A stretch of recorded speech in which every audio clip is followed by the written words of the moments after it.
Assalamualaikum warahmatullahi wabarakatuh. Om Swastiastu, Namo Buddhaya, salam kebajikan dan salam sejahtera bagi kita semua. Pada kesempatan kali ini, kami akan melakukan wawancara edukasi mengenai upaya hukum di Pengadilan Negeri Sidoarjo.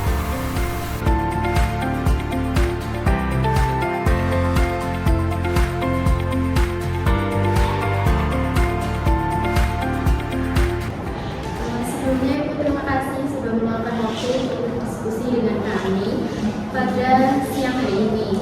Sebelum kita mulai acara ini, izinkan kami untuk perkenalkan diri. Kami mahasiswa KKP Untab Surabaya. Perkenalkan, nama saya Salma Salina Puspitarini dan teman-teman saya Panji Daud Pratama, saya Nina Pranisya.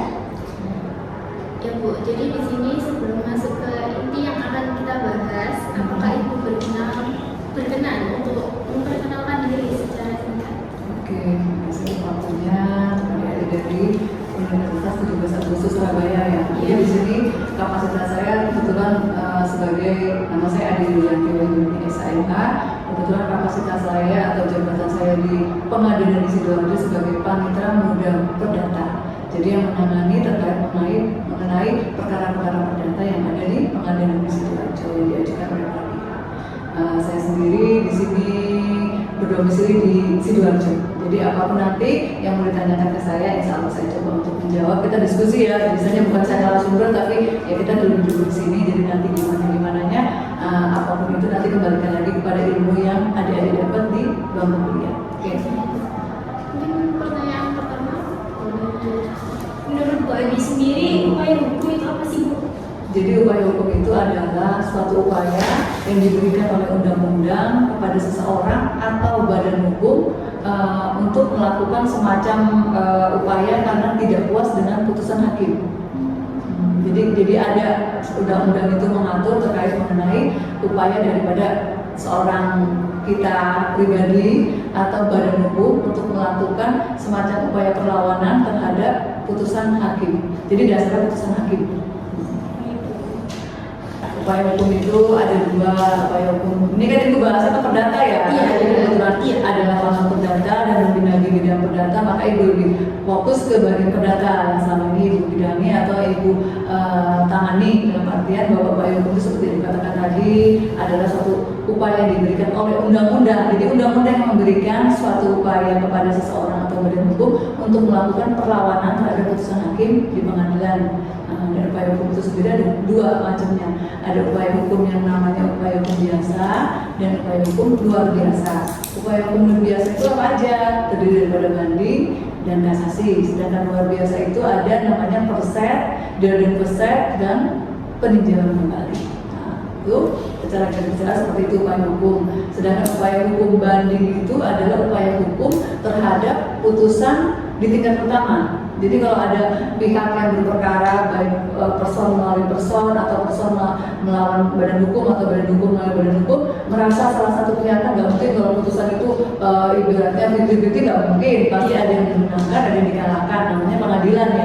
Jadi kalau ada pihak yang merasa tidak puas terhadap putusan tingkat pertama, maka upaya hukumnya adalah banding ke pengadilan tinggi.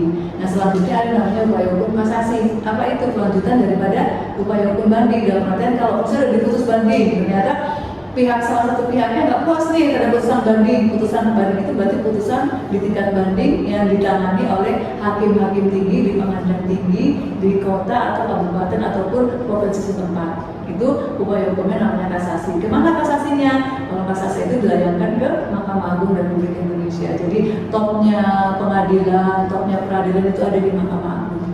Jadi dari urutannya putusan tingkat pertama nggak puas nih banding upaya hukumnya, nggak puas lagi dia dengan banding upaya hukumnya kasasi. Nah upaya hukum biasa itu akan menghalangi suatu eksekusi. Jadi misalnya gini, putusan pertama itu kan ada yang banding, dia nggak bisa langsung dieksekusi putusannya.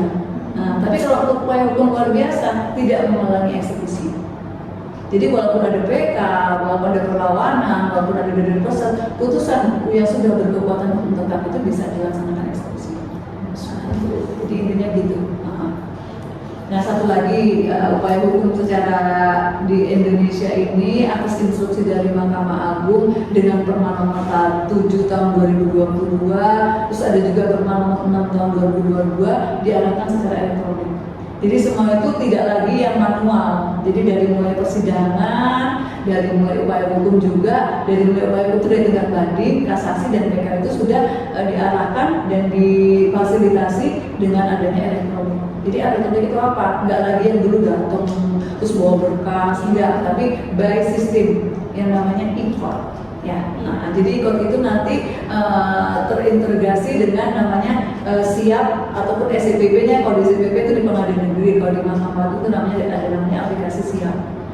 Jadi itu nanti terhubung gitu loh. Tapi syaratnya satu, kenapa? Kalau ada upaya hukum terkait mengenai elektronik, dia juga harus didaftarkan secara elektronik. Jadi kan ada masa peralihan ya, mungkin maaf ya di pengadilan lain mungkin masih ada yang manual. Kalau dia pendaftaran manual nggak bisa dia upaya hukumnya banding secara elektronik. Tapi kalau di Sidoarjo 100% pendaftaran sudah dilakukan secara elektronik. Jadi ada yang baik dari rumah atau dari manapun boleh kan dengan membuka e-courtnya pengadilan negeri Sidoarjo, mengklik segala macam, nanti ada itunya kan tutorialnya ininya. Nah, kalau suatu upaya hukum dilakukan secara elektronik, pendaftaran tidak elektronik tidak bisa. Jadi kita semua diarahkan kepada elektronik untuk memudahkan. Jadi dimanapun, anywhere bisa melakukan pendaftaran upaya hukum atau pendaftaran perkara dimanapun. Yang penting dia punya satu alamat elektronik. Syaratnya kan itu untuk melakukan itu ada alamat elektronik. Dan di kita di Pengadilan Negeri Sidoarjo, kalau boleh sedikit kita bagi info bahwa selain daripada kita pihak itu bisa mendaftar lewat dimanapun, kapanpun melalui media yang e-court tadi. Kalau memang kesulitan bisa datang ke Pengadilan Negeri, nanti ada PTSP namanya itu pojok e-court. Jadi situ yang membantu para pihak dari mulai nanti pendaftaran, nanti kok persidangan juga gitu diarahkan ke elektronik, jawab jenawab, terus penguploadan bukti surat, semua dilakukan secara e-court. Tujuannya apa? Untuk meminimalisir penggunaan kertas dan untuk tidak mencegah adanya kehilangan berkas. Jadi kalau udah terekam dalam bentuk sofa itu kan akan kecil kemungkinan hilang, karena backupnya pasti banyak gitu kan. Tapi lain cerita kalau menggunakan sama kertas ada banjir, kok mau hilang apa udah kita nggak bisa. Tapi semua kan ada plus-plusnya. Ya mungkin kalau di kita agak susah mungkin ya, dimanapun itu sistem buatan manusia pasti ada plus-plusnya. Tapi semua diarahkan untuk kemudahan para pencari keadilan. Ini mungkin lama prosesnya dulu ya. Kalau prosesnya beberapa upaya hukum itu tergantung beda-beda, tapi kan dia punya tenggang waktu. Jadi kalau ada putusan tingkat pertama, bukan lama prosesnya, tapi berapa lama sih putusan tingkat pertama itu bisa dimintakan banding. Jadi putusan banding itu banding itu diajukan adalah paling lama 14 hari setelah putusan dibacakan atau 14 hari setelah pemberitahuan putusan. Kenapa ada opsi seperti itu? Kalau misalnya pihaknya datang semua nih, kan diketuk palu nih hari ini misalnya tanggal 14, berarti 14 ya, 14 diputus. Setelah semua hadir berarti 14 hari setelah putusan itu maksimal pengajuan upaya hukum. Jadi kalau udah lewat hari ke-16 misalnya hari ke-15 nggak bisa. Tenggang waktu namanya, tenggang waktu pengajuan upaya hukum. Itu. Nah, soal prosesnya itu nanti prosesnya ada tergantung daripada yaitu karena kan semua bergantung kepada para pihak ini bandingnya kapan gitu. Pada umumnya itu tahapan nanti ada yang namanya pernyataan banding. Nanti pernyataan banding itu ada namanya memori banding. Memori banding itu nanti ada pemberitahuan ke pihak lawan. Misalnya kan kita nih beracara atau berperkara tingkat pertama, saya nggak puas nih terhadap putusan, saya jadi pembanding. Nah, dia berarti kan jadi terbanding ya, orang yang saya banding ya kan. Nah, berarti kan saya mengajukan upaya hukum banding ke pengadilan. Nah, dia sebagai terbanding nanti diberitahukan. Namanya proses itu begitu, nanti ada namanya pemberitahuan pernyataan banding. Nanti kalau saya punya memori sini apa? Tentang istilah sub atau materi yang akan dibanding itu apa sih, mengenai apa sih gitu. Jadi kalau prosesnya ada tahap-tahapannya dan tenggang waktunya itu ada nanti di undang-undang, saya lupa ya kan, nanti yang Mbak Fitri sampai Mbak Desya mungkin tahu tentang tenggang waktu patennya yang terkait mengenai upaya hukum itu ada berapa lama. Tapi tapi itu tergantung dari mulai startnya. Jadi startnya kalau memang lebih cepat, ya dia pasti lebih cepat. Tapi tetap punya batas waktu. Misalnya nih pemberitaan putusan banding berapa waktu, 14 hari kan setelah putusan banding disampaikan ke orangnya. Kalau di ke-15 dia tidak melakukan upaya hukum berarti inkrah. Tapi kalau ada upaya hukum jadi banding, proses berjalan. Nanti ada pemberitahuan upaya hukum banding ke terbanding. Nah udah gitu ada pemberitahuan, adanya memori. Nah setelah itu nanti ada yang punya kesempatan untuk melakukan kontra. Yang namanya melawan daripada memori banding. Itu namanya kontra. Dia kan mengirim ke pengadilan nih, nanti dari pengadilan dikirimkan lagi ke pihak penggugat. Jadi gitu prosesnya. Nanti pada akhirnya kontrak sudah nanti insarke terakhir nanti dikirim ke pengadilan fix lah menjadi berkas yang sudah lengkap yang dikirim melalui ikot ke pengadilan tinggi. Begitu juga dengan kasasi. Putusan kasasi turun nih, kalau putusan kasasi nggak mungkin pasti para pihak diberitahu semua karena kan kalau dibanding dari sidang, jadi pihak diberitahu semua dengan waktunya berapa lama sama 14 hari dari putusan dibacakan atau putusan diberitahukan, bukan diberitahukan kepada para pihak. Nanti kalau tengah waktu ikut atau salah, nanti bisa di-spill nanti ya, nanti ibu sampaikan siapa nanti ibu WA atau ibu rekam ya nanti supaya lebih pasti tengah waktu terus berapa lama sih waktu kontrak, waktu memori, tahap-tahapannya apa nanti acara jelas aku nanti ibu salah kan. Kalau untuk inzaghi itu apa sih Bu? Terus ada nggak ketentuan syarat-syarat untuk mengajukan inzaghi atau bisa semua orang tuh mengajukan inzaghi? Kita harus dudukan masalahnya dulu. Insake itu apa sih? Kalau kita sebut insake ya, teruskan insake. Kalau insake itu adalah memeriksa berkas. Jadi memeriksa berkas itu baik dari tingkat pertama, banding, kasasi ataupun PK sendiri itu punya kesempatan untuk memeriksa berkas. Tujuannya apa? Ya kadang-kadang kan contoh kalau di tingkat pertama kan sidang nih, benar sidang kan. Kadang-kadang pas bukti surat itu kan nggak mungkin dijelaskan semua, dilihat semua habis dalam waktu sidang karena kita kan banyak. Jadi diberikan kesempatan kepada para pihak untuk memeriksa berkas nanti di luar persidangan dengan memenuhi syarat pertama harus terkait dengan perkara itu. Jadi nggak bisa nih kalau adik mau insake dengan perkara yang lagi berjalan nggak bisa, kecuali untuk kepentingan studi. Ketika studi pun itu pasti berkas yang sudah inaktif, nggak mungkin berkas berjalan. Jadi insake itu ketentuannya adalah harus pihak yang berperkara.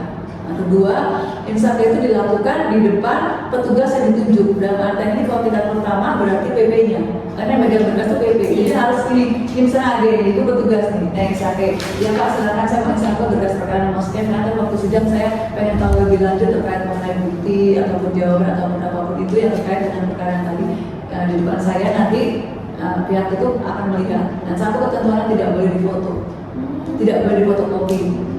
Kalau dicatat boleh. Itu memang seperti itu ketentuannya, karena kan dia pasti satu terhadap bukti ataupun dokumen yang diajukan oleh pihak lawan. Takutnya disalahgunakan, kalau difoto, kalau diedit, difotokopi nanti kan sekarang canggih ya. Jadi kalau secara ketentuannya itu tidak boleh difoto, tapi hanya memeriksa. Kemudian yang satu memeriksa berkas perkara. Jadi itu tujuannya untuk supaya pihaknya jelas. Nah, kalau itu tingkat pertama. Kalau banding juga gitu, nanti ada kesempatan para pihak semua yang terkait dengan perkara itu untuk menginsake berkas perkara ini udah lengkap belum, ada belum semuanya. Gitu. Jadi insake itu ketentuannya itu adalah para pihak yang berperkara dan dilakukan di depan petugas yang ditentukan oleh undang-undang. Kalau untuk upaya hukum pastinya perdata. Asli baru itu turun dulu kan, ada insake gitu kan. Nanti di situ ada nanti kalau untuk upaya hukum juga ada pemberitahuannya. Jadi diberitahu pada pihak ini udah bisa melakukan insake. Jadi insake itu dilakukan ketika berkas sudah lengkap. Kalau untuk upaya hukum. Tapi kalau tingkat pertama itu kaitannya sama persidangan. Karena bukti lawan kan nggak mungkin diperiksa secara detail di dalam persidangan. Habis lah waktu hakim ya. Jadi diperiksakan. Maka saya disertakan kalau mau memperjelas lagi mengenai bukti yang diajukan saat ini bisa nanti dilakukan insake. Nah, biasanya tempatnya di PPSI, ada mekanisme sendiri. Tidak boleh diumpet-umpet di belakang, boleh harus terbuka. Dan tidak boleh disalahgunakan sama oknum ataupun petugas yang menangani atau yang melakukan tugas insake nggak boleh. Salah satunya mungkin dikasih duit nih misalnya karena kasusnya untuk secara undang-undang ya. Kalau upaya hukum PK itu dilakukannya di PN juga. Iya, jadi gini, kalau upaya hukum tuh jadi kalau suatu perkara ada di pengadilan negeri Sidoarjo asalnya, misalnya ya perkara misalnya contoh perkara nomor 10 2023, perkara di sini sudah diputus 2023, nah ternyata pihak itu tidak puas, nah nanti kan banding kan ke PT, tetap muaranya di sini, pendaftarannya di sini, jadi di mana asal perkara bisa disitulah dilakukan pendaftaran baik mulai upaya banding, kasasi, baik PK. Jadi upaya hukum semua dilakukan pendaftaran di pengadilan negeri asal di mana putusan tingkat pertama dibacakan atau dikeluarkan. Nanti prosesnya tetap kalau banding itu wilayah hukumnya atau kewenangan dari PD pengadilan negeri. Nanti akan dikirim berkasnya. Maka ibu tadi katakan pengiriman berkas perkara sekarang melalui tidak lagi itu. Nanti juga gitu kalau PK kan kewenangan siapa? Mahkamah Agung kan? Kemarin kan dan datang kan hukum. Nanti itu hasil daripada itu semua berkas termasuk berita acara sumpah itu nanti Mahkamah Agung yang berhak untuk menilai. Kita cuma meneruskan. Makanya kita nggak memutus apa-apa. Kalau PK itu adalah melakukan PK cuma sekedar berita acara sumpah. Kalau kita hakimnya nggak boleh menilai. Nggak boleh. Oh ini nggak layak ini nggak boleh. Nanti ke sana ya. Karena itu kewenangan mereka yang berbeda. Tapi untuk berkasnya berarti masih tetap di sini. Di sini, nah sekarang apa lagi? Sekarang kan berbasis elektronik, otomatis berkas semua itu cuma di scan. Jadi yang pergi itu ya soft copy ya kan. Nah otomatis semua maka sekarang data terus aja ke kewalahan. Kalau dulu kan berkas banyak kirim ya, jadi kan pindah ke PT atau kalau banding ke PT, kalau kasasi atau PK ke Mahkamah Agung. Nah sekarang otomatis karena udah di scan, jadi nggak perlu lagi berkas fisik. Jadi berkas fisik yang masih aktif itu adanya di bagian masing-masing dari perdata maupun pidana. Nah kalau sudah selesai itu artinya apa? Nggak ada upaya hukum lagi. Sudah lewat nih tinggal waktu upaya hukum, tapi pihaknya tidak ada yang melakukan upaya hukum, berarti namanya BHT atau berkekuatan hukum tetap atau inkrah van besten, ya kan? Inkrah namanya bagian istilahnya. Itu nanti pindah ke bagian hukum yang pernah hukum kan? Iya. Nah di bagian itu nerima berkas yang sudah tidak berjalan atau sudah inaktif. Itu tujuannya apa? Diarsipkan. Tetap harus terarsip, harus terdokumentasi dengan baik. Tidak boleh habis itu kalau dibuang, nggak boleh. Kita punya ketentuan, nanti berapa puluh tahun boleh bukan dimusnahkan, maksudnya dihilangkan boleh. Kalau sudah tidak mungkin lagi ada upaya hukum. Itu Bu, mengenai tadi kan kalau upaya hukum kan ada 14 hari. Nah kalau misalnya ada 14 hari itu ada hari besar, ya betul, sekarang bagus. Jadi undang-undang atau kita juga yang sebagai pelayan masyarakat, abdi negara juga akan memperhitungkan itu. Jadi kalau sekarang misalnya libur, terima di besoknya ya hari kerja. Oh berarti bukan sebelumnya ya? Ya nggak sebelumnya, setelahnya. Jadi kayak misal sekarang nih, kan tanggal 28 nih, Jumat, itu kan hari kerja ya kan? Iya. 27, 28 itu kan harusnya kan terakhir tuh, tapi si tibanya tuh hari libur bersama, nanti tibanya di hari kerja pertamanya. Gitu. Jadi tetap dihitungnya kalau hari libur tuh besoknya. Di hari kalender hijau atau kalender hitam. Nggak maju enggak, malah kita menyesuaikan dengan kalender yang berjalan. Cukup. Ya, nanti terkait mengenai tengah waktu tadi ya nanti PR Ibu lakukan tadi Mbak Desya untuk meringkasnya. Kalau perlu nanti Ibu kasih catatan ya. Iya. Supaya tahu dari mulai banding kasasi aja kalau mereka kan kaitannya kan sama upaya hukum luar biasa umum. Jarang kalau mereka yang banding kalau kasasi terutama itu benar-benar namanya upaya hukum luar biasa yang dimungkinkan terjadi. Tapi kalau PK itu kan ketentuannya, nah PK ini terkait kalau PK itu bukan mengenai putusan saja, tapi PK itu ada ketentuannya bahwa PK itu terkait mengenai keadanya kehilangan hakim dan adanya hukum. Cuma dua alasan itu aja kalau di perdata. Nanti ada lagi dugaan bahwa adanya ya pokoknya judulnya kehilangan hakim dan itu sama hukum, cuma dua itu aja alasan beda. Tapi kalau alasan banding sama kasasi kan tidak puas dengan putusan, ya kan? Ada lagi? Sudah, ya udah lebih kurang itu. Terima kasih. Nanti kalau kurang jelas atau apapun nanti bisa diinginnya kalau kita tanyakan. Terima kasih ya Bu atas waktunya. Sama-sama. Sukses semuanya. Mudah-mudahan bisa berguna apa yang disampaikan juga mungkin oleh kalian juga menjadi corong dari pengadilan ya bahwa kita pengadilan negeri Sidoarjo sudah membuka dari mulai pendaftaran sampai upaya hukum melalui e-court. silakan kalau memang mau melakukan, ya janganlah kalau memang perkara itu kan gak enak ya, jangan sampai berperkara istilahnya, kalau memang bisa damai-damai. Tapi kalau memang sudah tidak dimungkinkan lagi tidak berdamai, otomatis kan kita sebagai orang yang punya hak pasti mengajukan, mempertahankan hak kita dengan cara mengajukan gugatan, bisa melalui e-court. Silakan ada di website kita cara-caranya, e-courtnya juga bisa dibuat, jadi dimanapun bisa dilakukan pemerintahan, termasuk pembayaran, termasuk pengambilan sedang putusan bisa. Yang penting satu, punya alamat email, elektronik, ya. Saja, oke? Ya,